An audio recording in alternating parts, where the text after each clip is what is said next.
that. Next up, we have Shauna. Please welcome her to the stage.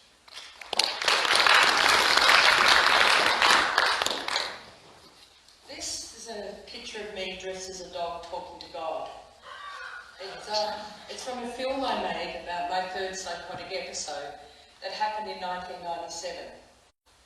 As I went mad, I heard a voice in my head that sounded like thinking, but it wasn't my thinking. My thinking was happening here, and the voice was happening here. It was the voice of God, and I spoke to it for weeks.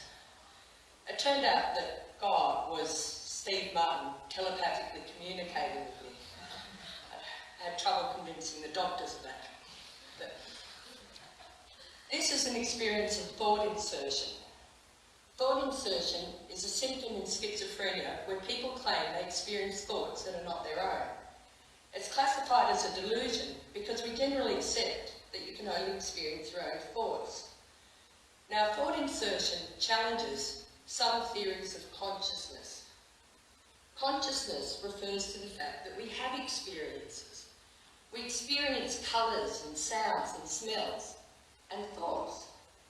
All of these things have a distinct quality to them, like the distinct taste of coffee. We take this for granted, but it's actually quite amazing. Our brains are really just lumps of meat. How do they give rise to this rich first-person experience? Science has been unable to explain this, and as a result, there are a number of theories of consciousness. Now, some of these theories link consciousness to subjectivity because if I'm having an experience, this seems to be happening to someone, a subject or self.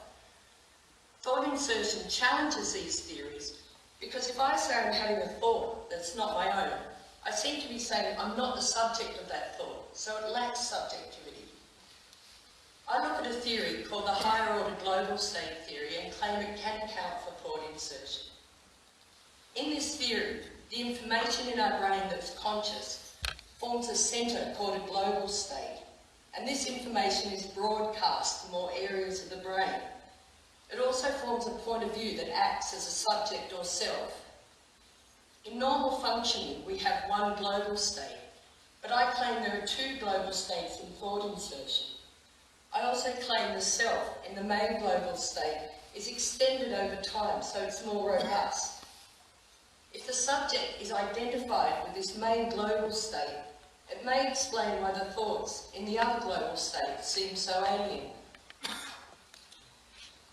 It's important that we understand how the experience of these symptoms is possible.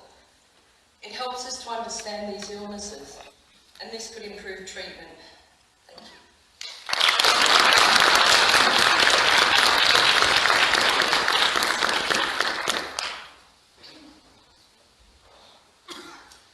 Just under time, Shauna, well done. Next we have Zoe Knight. Please welcome her to the stage.